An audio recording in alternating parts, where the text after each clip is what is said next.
안녕하십니까.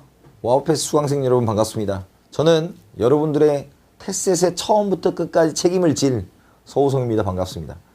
우리가 이제 테셋을 공부함에 있어서 여러 가지 단계로 나눠서 공부를 하게 될 건데요. 이번 시간은 첫 번째로 테셋을 정말로 처음 해보시는 분들을 위한 기초 영어 특강입니다. 기초 영어는 여러분들이 이제 5강으로 진행이 될 겁니다.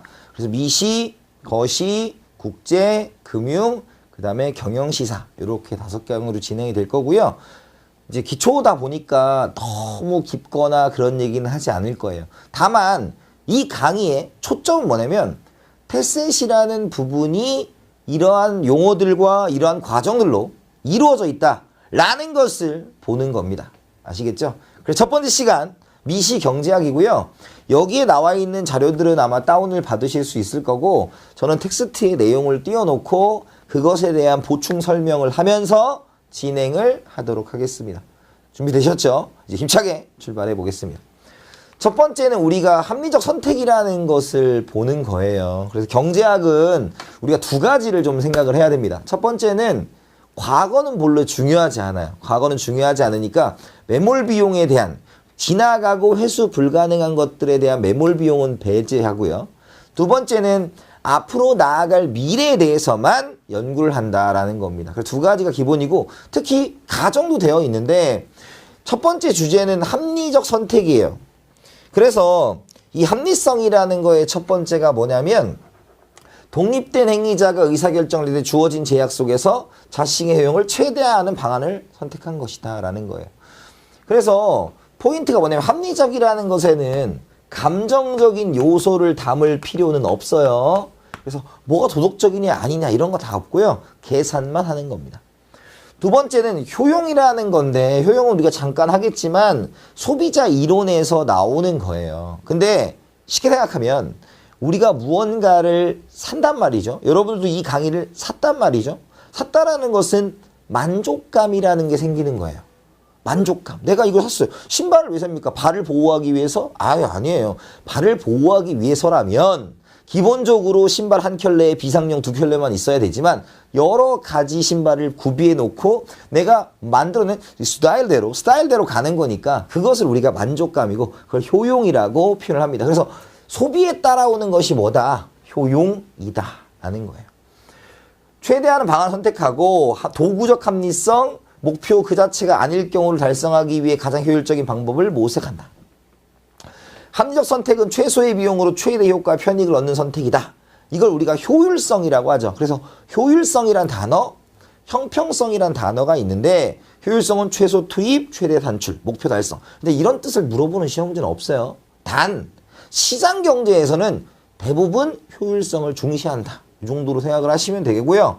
기회비용은 한 가지를 선택함으로써 포기한 대안의 중에서 최선의 것과 편익을 따져 편익에서 비용을 뺀 순편익이 가장 큰 것이다. 말 어렵잖아. 그럼 요거 하나 얘기할게.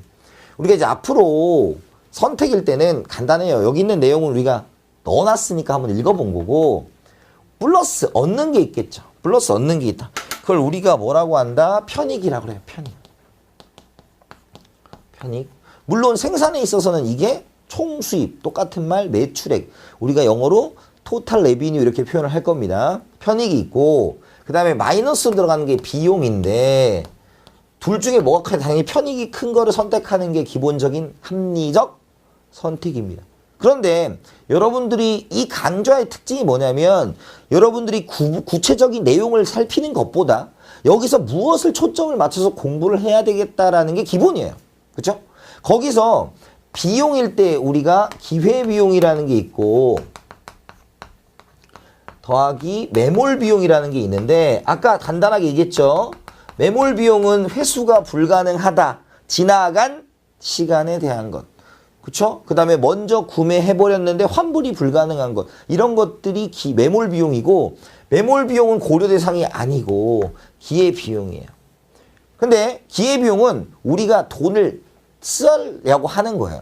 쓴 거 아니고 예를 들어서 여러분도 이 강의를 구입하기 전에 이 강의를 살까 말까 고민했을 때 이 강의를 산다면 들어가는 돈이 얼마냐라고 생각하는 게 기회비용이라고요.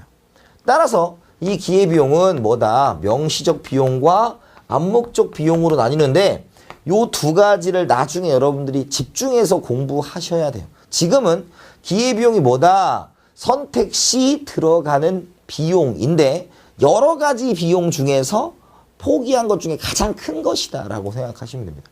뭐라고요? 선택 시 포기한 것 중 가장 큰 것. 아시겠습니까? 뭐 자세한 얘기는 본강의에 할 테니까 중요한 것은 우리가 합리적 선택을 할 때 기회비용은 고려하고 매몰 비용은 고려하지 않는다. 1번. 두 번째, 편익이 커야 된다. 2번입니다. 합리적 선택에 대한 이야기를 했고요. 두 번째가 이제 수요와 공급의 원리예요. 여기 뭐 복잡하게 나와 있지만 간단하게 설명을 합니다. 쭉 여러분 자료 한번 읽어보시면 여기 이제 수요의 정의, 공급의 정의, 수요량과 공급량에 대한 정의가 나와 있어요. 그런데 우리가 시장이라는 것이 존재하면 항상 수요와 공급, 사려는 사람과 팔려는 사람이 몰려 있다라는 거고요. 요 사려는 사람은 가격과 수량 중에서 반비례할 거다. 왜? 싸지면 사고 비싸지면 안 살 거니까. 반대로 공급은 이렇게 되겠죠. 왜? 비싸지면 만들어 팔고 싸지면 안 만들 것이다. 이 둘을 합치면 뭐가 될 것이다. 이 둘을 합치면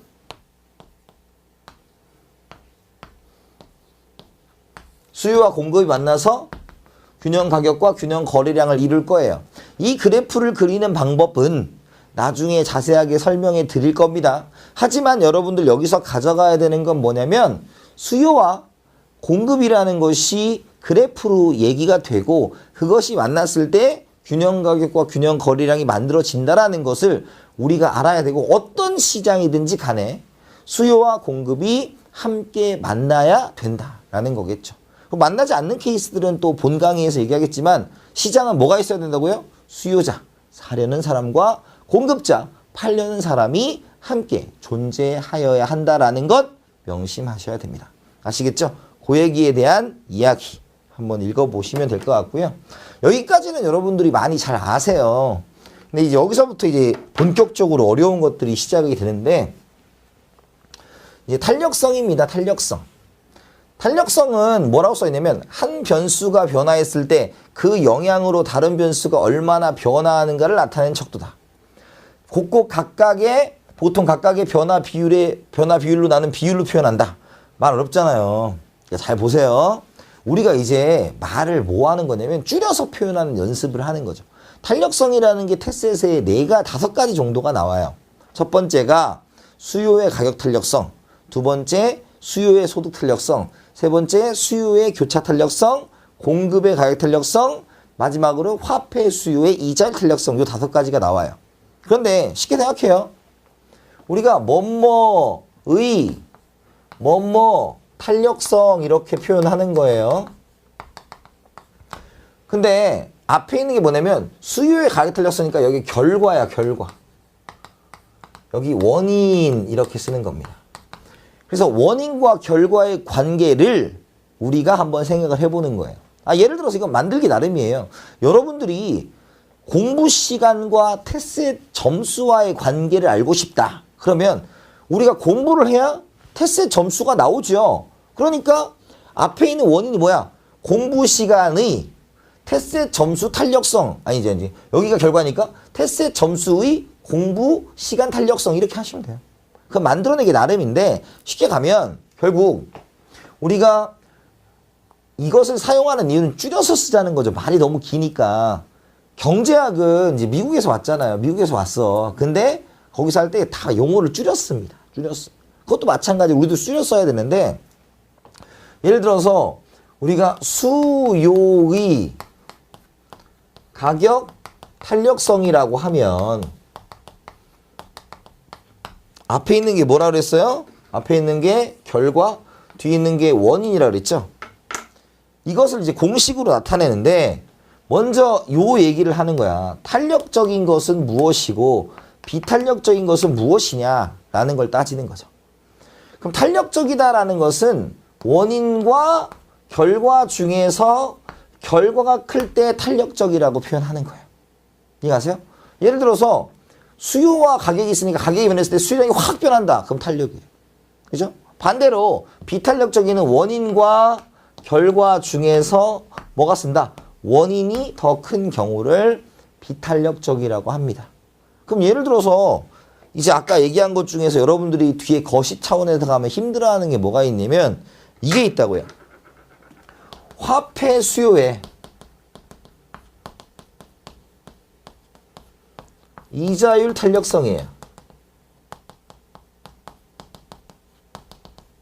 그러면 여기는 이제 변화율을 써요. 화폐 수요의 변화율과 이자율의 변화율을 쓰는 건데 뭐 율례 계산 이런 거는 본 강의에서 자세하게 할 겁니다. 이것만 가지고 한 3시간 할 거예요. 3시간.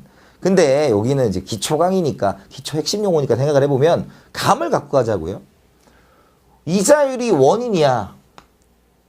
원인. 이자율이 변했을 때 화폐 수요가 많이 변하면 뭐라고요? 원인보다 결과가 많이 변하면 뭐라고? 탄력적이라고요. 그죠?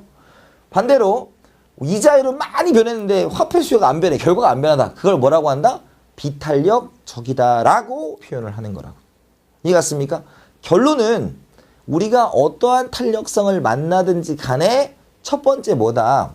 원인과 결과의 관계를 나타낸다가 1번이고 그래서 앞에 쓰는 게 결과, 뒤에 쓰는 게 원인인데 결과가 크다면 탄력적이고 원인이 크다면 비탄력적이다 라는 걸 가지고 가셔야 된다고. 그래서 나중에 탄력성 할 때 그 얘기 했었지. 결과가 커? 탄력적. 원인이 커? 비탄력적. 요렇게 체크를 하고 넘어가셔야 됩니다. 아시겠죠?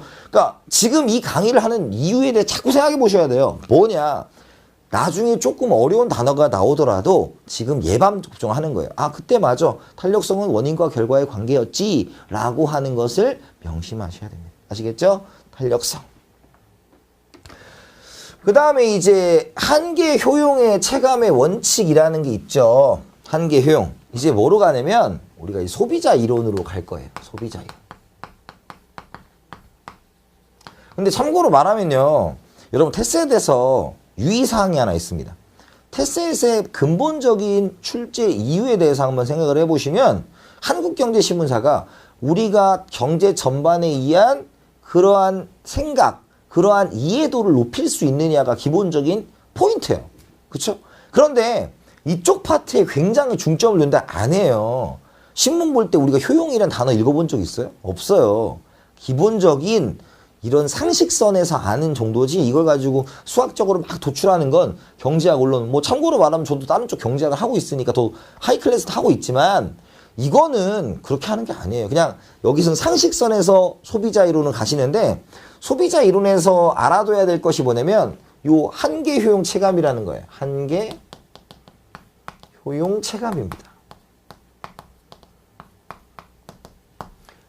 그런데 이제 경제를 하시는 분들이 효용이란 단어가 처음부터 거부감이 들어요. 근데 아까 간단하게 말씀드렸죠. 효용이라는 것은 언제 온다고? 내가 소비를 할 때 온다 그랬어. 소비를 할 때 온다고? 소비를 하는 만족감을 표현하는 다른 방식이 뭐라고요? 효용이라고 그랬죠. 그럼 이제 효용은 됐어. 그런데 요 이제 한계라는 단어가 이제 여러분들한테 머릿속에 확 안 와닿는단 말이에요. 그럼 여기 이제 한계라는 단어 뭐 있어요? 우리가 마지널이라는 단어가 있어. 마지널. 자, 이 마지널이라는 건 뭐냐면 두 가지로 생각하시면 돼요. 현실에서는 내가 일단이 추가시야. 근데 여러분들 테스트에서는 미분 문제 잘 안 나와요. 왜? 일반인이 시험을 봐요. 일반인이 시험을 보는데 여러분들 이제 경제학을 전공하는 사람 입장에서 한계가 굉장히 쉽겠지. 마지널 그래 미분하면 돼 이거야. 왜? 미분이라는 게 수학적으로 컨티뉴어성 개념, 그 연속적인 개념에서 약간 원인을 증가시켰을 때 결과가 나오고 거기서 이제 경제학과 전공하신 분들은 뭐 전미분도 하고 편미분도 하고 다 하는데 그걸 내기에는 이게 일반인들이 보는 시험이 될 수가 없잖아요. 그러니까 우리는 그냥 심플하게 생각하는 거야. 두 가지를 볼 때 한계는 현실에서는 뭐다? 1단위를 추가하는 경우야. 그래서 여러분 이제 뒤에 한계 효용, 한계 생산, 한계 편익, 한계 비용 이렇게 나온다는 거죠. 그러니까 이건 뭐냐면 뭔가 원인을 하나 늘렸을 때 늘어나는 뭐 이렇게 생각하면 돼. 그러면 일단이 주건데 한계 효용은 뭐 하기 때문에 온 거라 그랬어? 효용은 내가 소비를 늘렸기 때문에 얻어지는 만족감이 있을 건데 특히 일단이 소비를 늘렸을 때 얻어지는 만족감이라는 거죠. 그죠? 그 다음에 우리가 경제학적인 혹은 수학적인 개념으로 보면 이거는 약간 증가했을 때 즉 뭐래라 미분을 하라는 개념이야. 근데 여기는 됐어요. 앞으로 뭐라고요? 한계란 단어가 나오면 뭐를 일단이 늘렸을 때 이런 표현이라고. 뭐라고요? 그럼 한계 효용은 뭐겠어? 하나의 소비를 늘렸을 때 라는 뜻이고 얻어지는 만족감이 얼만큼이냐. 그 다음에 한계 생산은 내가 노동을 우리가 생산 요소, 노동이나 이런 걸 하나 늘렸을 때 얻어지는 생산량이 얼만큼 차이가 나느냐. 그 다음 한계 비용은 뭐예요? 내가 하나를 뭔가를 생산할 때 들어가는 비용은 얼마냐 이런 뜻이에요. 그러니까 한계라는 거에 대한 공포심을 없애야 돼요. 지금 한계는 뭐라고 그냥 일단이 추가라고요. 일단이 추가. 이해갔습니까? 그런데 이제 우리가 체감이란 단어까지 나왔지.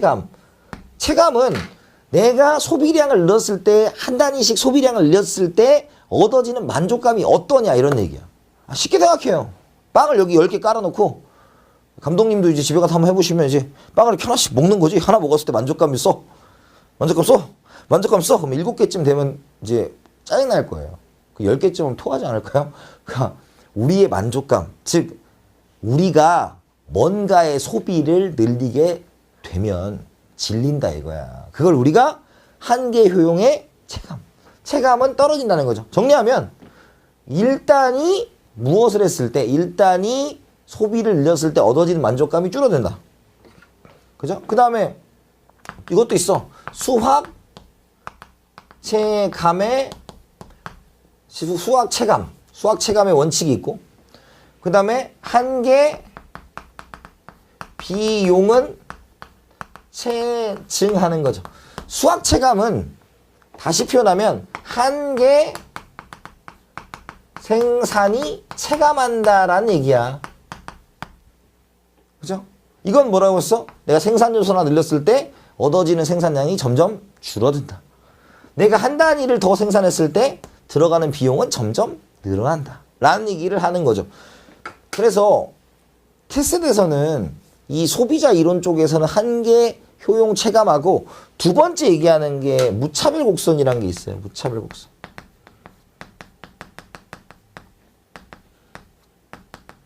무차별 곡선은 우리가 동일한 만족감을 주는 조합을 연결한 선이야. 동일한 효용을 주는 조합을 연결한 선이고 요거 형태에 대해서 많이 물어봅니다. 나머지는 그렇게 많이 물어보진 않아요. 뭐 소비자들이 또 있어요. 뭐가 있냐면 우리가 현시 선호 이론도 있고요. 그 다음에 기대 효용 이론도 있는데 이 두 가지는 가끔 물어보는 내용을 물어보는 게 아니라 여러분들이 상식적으로 풀 수 있는 문제들이 많이 나옵니다. 그렇지만 기초용어 특강이니까 여러분들이 반드시 가져가야 되는 거다. 한계 효용 체감, 한계 생산 체감, 한계 비용 체증이라는 단어적인 용어들은 잘 기억을 해두셨으면 좋겠다라는 말씀이에요. 그 다음에 이제 완전 경쟁 시장인데, 이 전에 사실 우리가 무엇을 해야 되냐면, 생산에 대한 이야기를 해야 돼요. 생산에 대한 이야기. 그죠? 무슨 얘기냐? 생산을 하면서 우리가 얻으려는 건 이윤이에요. 이윤. 근데, 이윤은 우리가 총수입을 우리가 이제 토털 레비뉴라고 해요. 토털 레비뉴. 그래서 내가 얼만큼의 가격에 몇 개를 팔 거냐라는 거예요. 그 다음에 총 비용이라는 게 있어요. 그래서 TC라는 게 있습니다. TC.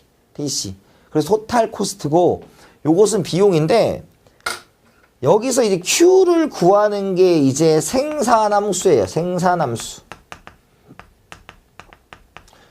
그래서 생산함수는 어떻게 모양이 그려지는지만 기억하시면 돼요. 그것들을 그래프를 다 외울 필요는 없어요. 어떻게 그려지는가에 대해서 생각을 하는데 우리는 벌써 하나 했잖아요. 뭘 했어요? 한계 생산, 수확 체감한다. 수확은 체감한다. 그 무슨 얘기냐면 내가 노동력을 넣었을 때 얻어지는 생산량은 점점점 줄어들 수밖에 없다라고 얘기를 한 거죠. 그거 생산함수고 요거에서 이제 TC라고 하는 무엇을 도출한다? 이 비용함수라는 게 있는데 비용함수 좀 힘들지만 처음 하시는 분들이 첫 번째 닥치는 위기가 아까 처음에 탄력성이고요. 두 번째는 요 비용함수 쪽이야. 요거는 제가 나중에 이제 본 강의를 하게 되면 여러분들이 여러 번 들으셔가지고 여러분들 거로 만들어야 돼요. 그래서 요 두 가지가 기본으로 깔릴 건데 뭐 장기 단기를 따집니다. 장기는 우리가 노동과 자본, 가변 요소 둘 다고 단기는 자본이 뭐일 때 고정 요소일 때인데 그 얘기를 하면서 요 그래프를 그릴 거예요. 그래서 요건 여러분들이 앞으로 하실 때 굉장히 꼼꼼하게 하셔야 되지만 뭐 기초용어니까 이걸 다 설명할 수는 없고요. 시장의 종류가 여러 가지가 있는데 굉장히 잘 출제가 돼요.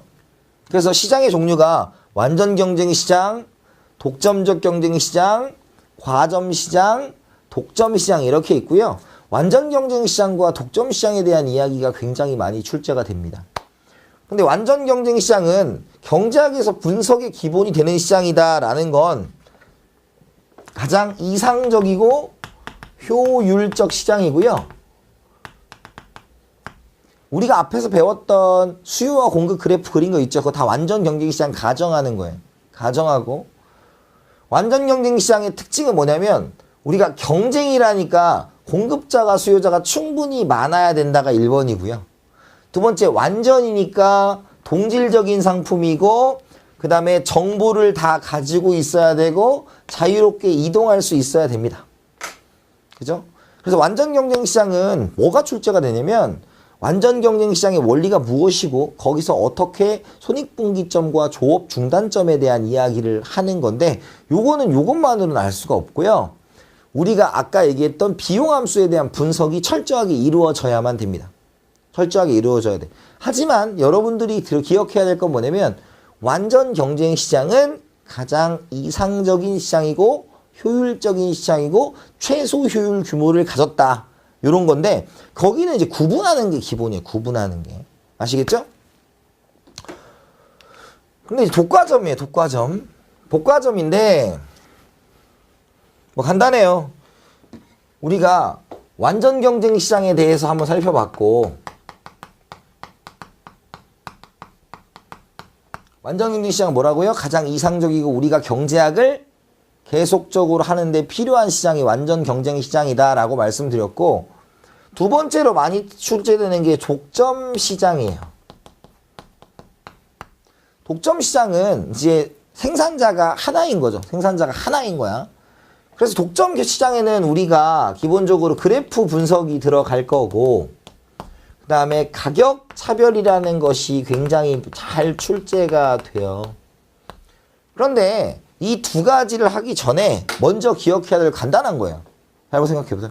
우리나라의 독점 시장의 대표적인 게 뭔가요? 전기수도가스야. 그죠? 전기수도가스. 그럼 전기수도가스의 특징은 그걸 만드는 기업이 그것을 가격을 올리면 우리는 따라갈 수밖에 없다는 거야.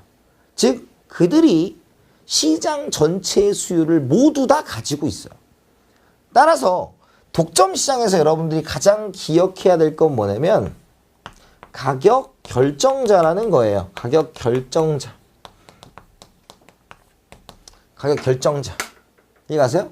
그리고 이 가격 결정자가 되는 독점 시장은 되는 방법이 여러 가지가 있지만 첫 번째가 정부의 그런 법률적인 허가에 의해서 만들어질 수도 있고 두 번째는 다른 기업이 철저하게 그 기업의 생산비를 따라오지 못하는 무엇이 발생할 수 있다.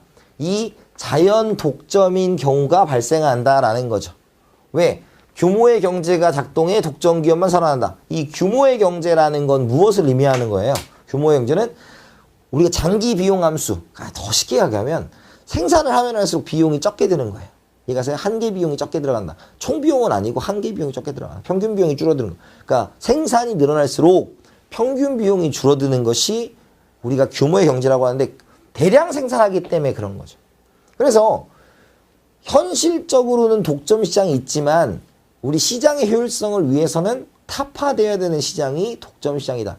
그런데 기초용어니까 독점 시장은 뭐다? 가격 결정자가 있는 시장이 독점 시장이다라는 것을 여러분들이 기억을 해두시면 좋아요. 그러면 요 두 개가 합쳐지잖아요. 요 두 개가 합쳐져요. 그러면 나오는 것이 독점적 경쟁 시장이라는 게 있다고. 오해하지 마세요. 이게 합쳐서 이게 나온다는 게 아니라 성격을 두 개를 가지고 있다는 뜻이에요. 다른 책이 이제 일반적인 책에 쓸 때는 완전 경쟁 시장이고 불완전 경쟁 시장에 독점 시장, 독점적 경쟁 시장, 과점 시장이 있는 거예요. 그러면 이 독점적 경쟁 시장이라는 것은 쉽게 기억하면 이렇게 기억하면 돼요. 처음에는 독점이라는 것은 단골이에요. 기업의 수가 많은데 기업 수가 다수인 상태인데 내가 그 곳만, 그 기업만, 그 기업의 물건만 팔리는 이유가 무엇이냐라는 것은 단골이 된다는 얘기고, 단골은 독점력을 지니고 있다라고 생각을 하시면 되는 거예요. 독점력을 지니고 있다라고 생각하시면 된다고.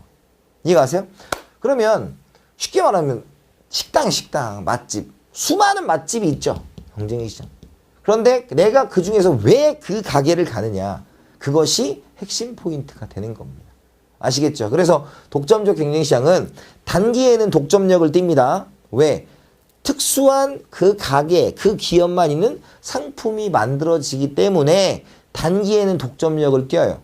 그런데 시간이 가면 갈수록 그 기업에 대해서 따라하기가 시작이 되고, 따라하기 때문에 이제는 경쟁시장화가 되는 거죠.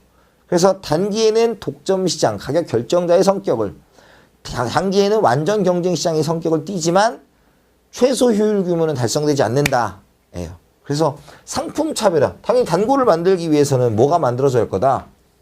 상품 차별화가 만들어져야 될 거다.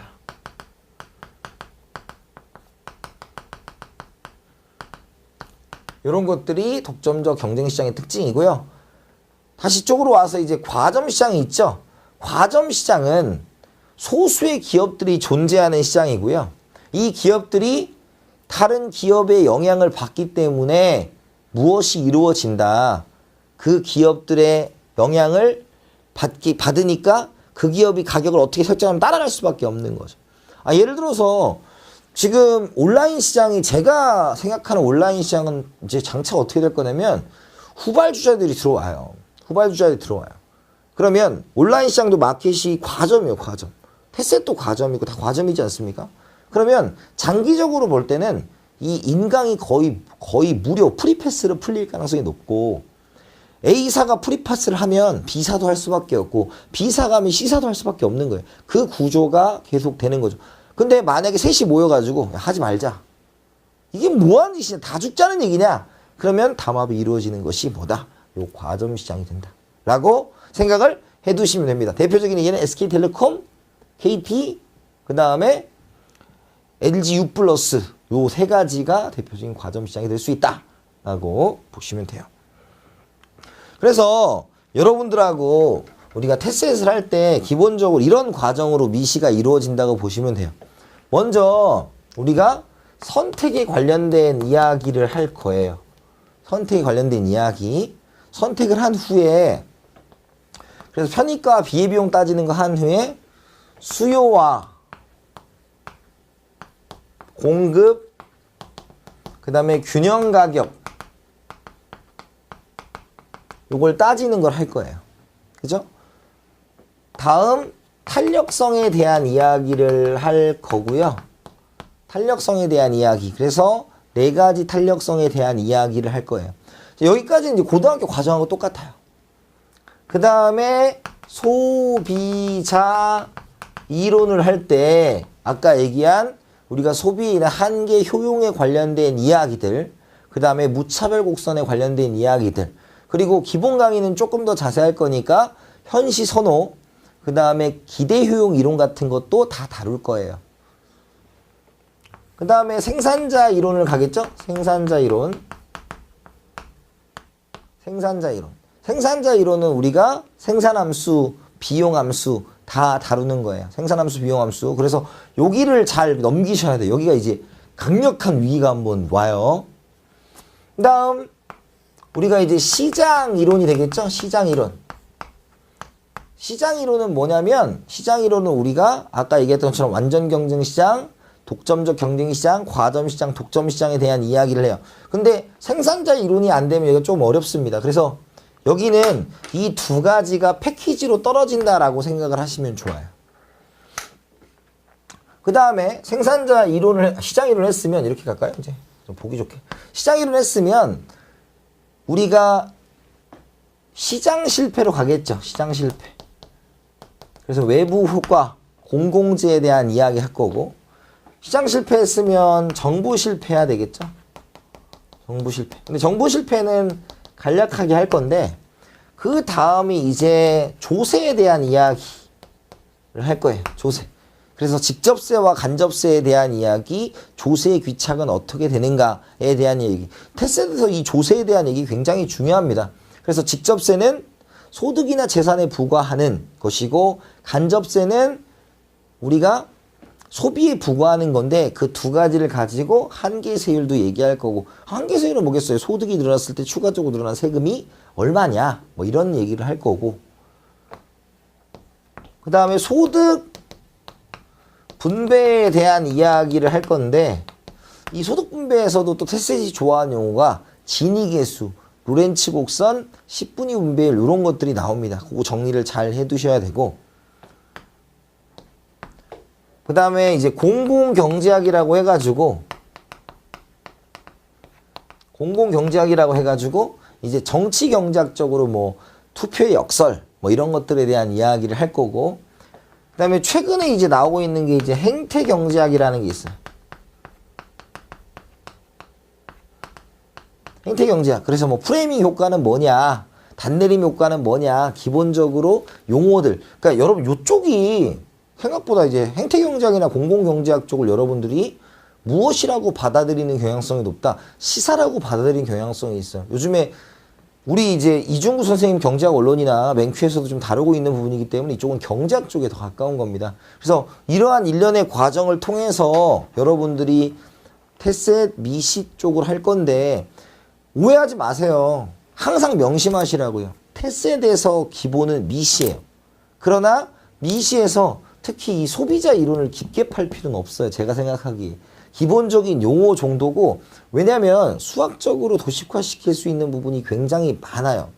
그렇기 때문에 그쪽을 많이 하는 것이 테셋의 고득점이 나오진 않아요. 그래서 전반적으로 지금 이 용어 특강을 통해서 미시경제학이 뭐 우리가 전체적으로 세부적으로 쓰진 않았지만 이러한 과정을 통해서 미시가 이만큼이 이루어진다라는 것을 생각하시고, 앞으로 본 강의에서 여러분들과 제가 더 깊고 더 집중해서 만날 거니까 오늘을 배운 용어 정도 미시 쪽은 확실히 정리해주는 여러분이 됐으면 좋겠다라는 말씀을 드리면서 첫 번째 미시 경제학 강의를 마치도록 하겠습니다. 수고하셨고요. 다음 강의에서 찾아뵙겠습니다. 감사합니다.